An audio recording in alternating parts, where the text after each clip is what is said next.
At 3 in the morning on a North Sea platform, 100 miles off Aberdeen, wind is hitting 50 meters a second. 2 steel doors away, a roustabout is asleep. The platform is shaking. The helicopter that could bring him home is grounded.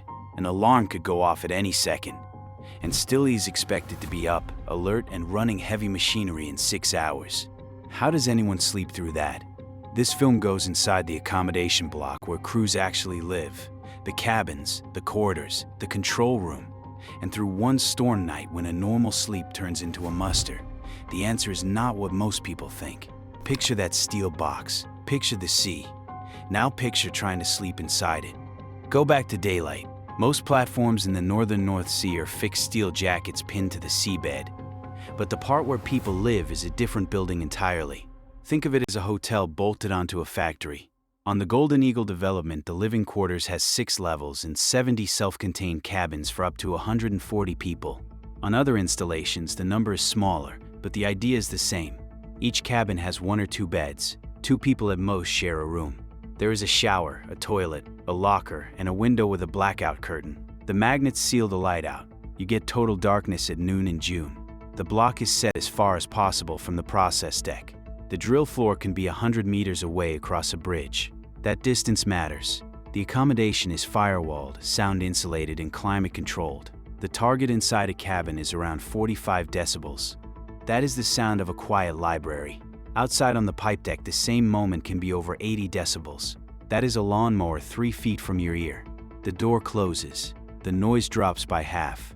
That is the first trick, but it is not the one that lets you sleep in a storm. Take one cabin. Night shift workers are trying to sleep while day shift welders work on the next deck. The platform never stops. It runs 24 hours a day. Early accommodation had open dorms with curtains. Now it is 2 to a cabin at most. Many cabins are single. The beds are bolted to the floor. They are narrow. They have drawers under them. The sheets are changed weekly. The lights in the corridor never go off. Your body wants to know if it is day or night. The curtains tell it is night even when it is not. Vibration is the harder part. Low-frequency hum from generators travels through steel like a fridge hum through a house wall. Foam earplugs cut the high hiss. They do not cut the thrum. Some workers wear double protection on deck and then nothing in bed so their ears get a break. Others use the magnet curtain and earplugs and a fan for white noise. Fatigue matters here in a way it does not on shore. One mistake with a crane load or a valve can kill. So sleep is safety, not comfort. On paper, each person gets 12 hours off for 12 hours on. In practice, the off hours include eating, washing, drills, and waiting. Real sleep is about 6 to 7 hours if you are lucky. That is why the block is treated like a tool. Most crews work 2 weeks on and 2 weeks off. That is 14 days straight of 12-hour shifts. Days or nights, not both, for 2 weeks. Some crews do 7 nights, then 7 days. It is called swing shift. A study that followed 183 Norwegian workers before and after a 2-week tour found the same thing each time. Sleep got worse during the tour whether they worked days or swing. Not because nights are harder than days, because long days stacked up for 14 days. Day workers averaged about 7 hours in bed offshore. Night workers slept in the day and woke more often. Both groups reported more insomnia at the end of the tour than at the start. The effect faded on leave but not fully before the next tour. Add overtime and the numbers get worse. More than half of 551-day workers in one North Sea survey reported overtime on top of the 12 hours. Their sleep was shorter again. You might think people adapt. They adapt to noise. They do not adapt to shortened sleep. Put 2 weeks of that together and you have a crew that is tired even when the weather is fine. Then add a storm. You could be forgiven for thinking the answer is simple. Of course they sleep. They are exhausted. Give anyone blackout curtains, earplugs, and 12 hours of hard labor, and they will sleep through anything. That is the obvious story, and it is partly true. The cabins are quieter than most homes. The curtains do block the midnight sun in summer. The work does tire people out so fast they fall asleep standing in the shower. That story feels right. If that is all it was, you would hear the storm through the pillow and wake up anyway. You would feel the shake, hear the wind howl in the vents, lie awake listening for the alarm. Here is the part the obvious story misses. The reason crews can stay asleep is not that they are good sleepers. It is that the whole accommodation block is engineered so you do not need to be. The block is not a set of rooms. It is a refuge. If you think that sounds dramatic, say it plainly. You think a cabin is just a cabin. It is not. It is a steel box inside a steel box, mounted on rubber, wrapped in firewalls, fed by its own air, with its own power and its own alarms. The trick is not helping you sleep through the noise. It is stopping most of the storm from ever reaching the bed at all. Now bring the storm back. Wind speeds reach 35 to 45 meters a second. Waves build to 10 to 12 meters. That is a 3-story house. On a bad night, they can top 20 meters. You see it on the heli-deck camera first. The sea turns white. Spray hits windows on level 4. Operations change before you feel anything. Helicopters stop. If the sea state passes the limit, aircraft stay on the ground. In December 2013, all 32 scheduled flights from Stavanger Sola were put on hold in one morning. From Aberdeen, operator Babcock will ground its fleet and say the worst clears tomorrow. No flights means no crew change. If your 2 weeks are up, you stay. Deck work stops. Anything loose is lashed. The crane is parked. Outdoor walkways are closed. You are told to stay inside. Can you feel the platform move? On a fixed jacket, you feel a shudder, not a sway. The legs are pinned to the seabed. The waves pass through them. The deck vibrates. A glass of water ripples. On a floating rig, it is different. Moored semi-submersibles are designed to give. They can drift 10 to 14 feet sideways in a storm and ride it on chains. On a floating rig, you feel the roll like a ferry. On a fixed rig, you feel the wind. Picture the block again. Go inside the steel. The accommodation module is built like a separate ship inside the platform. The walls are A60 fire rated.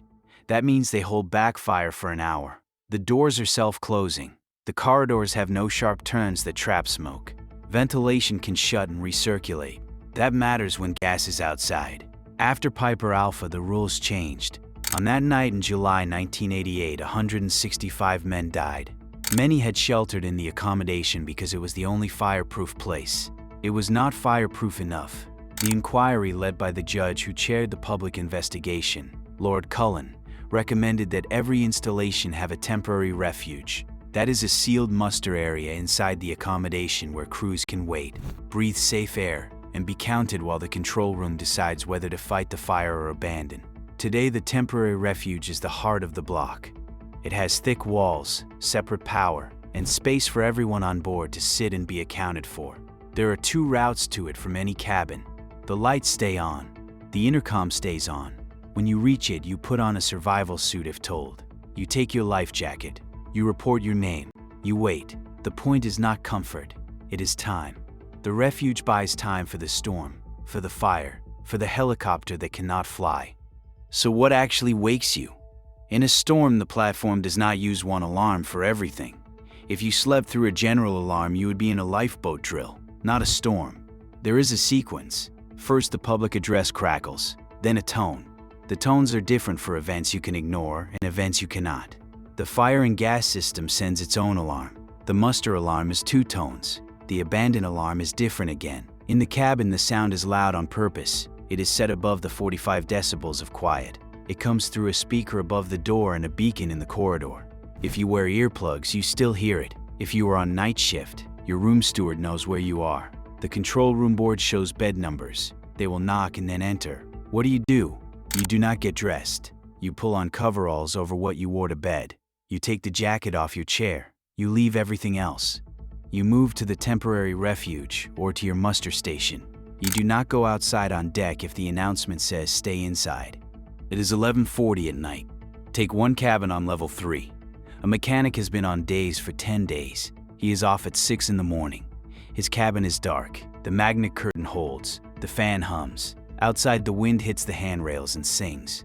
Inside the cabin, the air is still. He wears foam earplugs. One has slipped. He does not notice. The platform shudders every 20 seconds when a wave hits the jacket. The shudder moves the bed a millimeter. Not enough to wake him. Enough to remind his body that steel is moving under him. He breathes slowly. On the desk, his hard hat sits next to a paperback and a family photo taped to the wall so it does not fall. The photo is the reason the schedule exists. 2 weeks on, 2 weeks off, so he sees his kids for half the year. That is the trade. The The skeptic who says you cannot really rest out here is right about this much. Sleep offshore is lighter. It is broken by the PA, by a roommate turning over, by worry before a heavy lift. Studies show people get less deep sleep offshore than at home, even when the weather is calm. The cabin can be quiet, the mind is not. He checks his phone. No signal. He turns over. The wind rises. The speaker above his door stays silent. For now, that silence is the gift. Here is the mechanism that actually does it. The accommodation does not just block noise. It decouples you from the platform. Think of a building on springs. The living quarters sits on elastomer mounts and expansion joints. Vibration from the generators has to cross rubber before it reaches your pillow. The walls have rock wool insulation. The floor floats. That is why 45 decibels is possible on a place that makes 80 on deck. That is why a study on 6 platforms in China found 70% of work sites over 80 decibels. Yet the cabin can still be a library. The second part is procedure. At night, half the platform is asleep while the other half works. That is by design. No routine maintenance hammers steel near cabins after 10. Deck crews are told to keep voices down in corridors. Boots are left outside. Doors slow close on dampers so they never slam. The researcher who measured sleep on those 183 workers through a full tour, Siri Wage, put it this way: it is not the shift that ruins sleep. It is long days for 14 days. So the fix is not a thicker pillow. It is keeping the block apart from work and keeping the workday honest. When the storm comes, the block already knows how to hold silence. The extra wind just adds pressure on walls that were built for fire. There is one more thing crews talk about at midnight, when the wind is high. On New Year's Day 1995, a laser on the Dropner platform, about 100 miles off the southern tip of Norway, measured a single wave 25.6 meters high. Surrounding waves were 12 meters. The Dropner wave was twice the height of anything around it. The first real proof that rogue waves exist. It hit steel and kept going. No one slept through that one. They felt it. In the northern North Sea in recent winters, forecasts have shown significant wave heights up to 14 meters during the worst lows. The reason platforms survive is not that they hide from waves. Fixed jackets let water pass through. Floaters give on chains. The accommodation survives because it is sealed and set back. After the storm passes, the count happens. Helicopter flights resume. The board in the heli admin shows who is overdue. The galley restocks. Laundry catches up. The mechanic on level 3 wakes to a PA tone that is not an alarm. It is the morning call. 6 o'clock. His 12-hour shift starts. Outside, the sea is still gray but lower. The wind is down to 15 meters a second. That is 30 miles an hour. A normal day again. He sits up, feet on the floating floor, and the room is still quiet. The question no one on board fully answers is how much quieter the cabin should be. The rule today limits sleeping quarters to 70 decibels, and the industry aims for 45. Even 45 is not silence. The fix that added a temporary refuge after the inquiry that followed Piper Alpha gave crews a place to wait that is safer than any cabin. It did not give them deeper sleep. Better mounts and stricter quiet hours help. They do not add an hour to the night when overtime eats it. The next argument offshore is not about thicker doors. It is about shorter rotations. Would 9 days on and 9 off let that mechanic on level 3 get the deep sleep he misses in week 2? The crews that like 2 weeks off say no deal. The storm next week will test the steel again. The beds on level 3 will shake a millimeter. The speaker will stay silent. Until it does not. The man who filmed the Borgholm dolphin shaking from the Lomond platform 145 miles east of Aberdeen, James Eaton, caught a wave that made a fixed rig look like it was breathing. Ask anyone who watched it from a bunk. You do sleep, just not the way you think.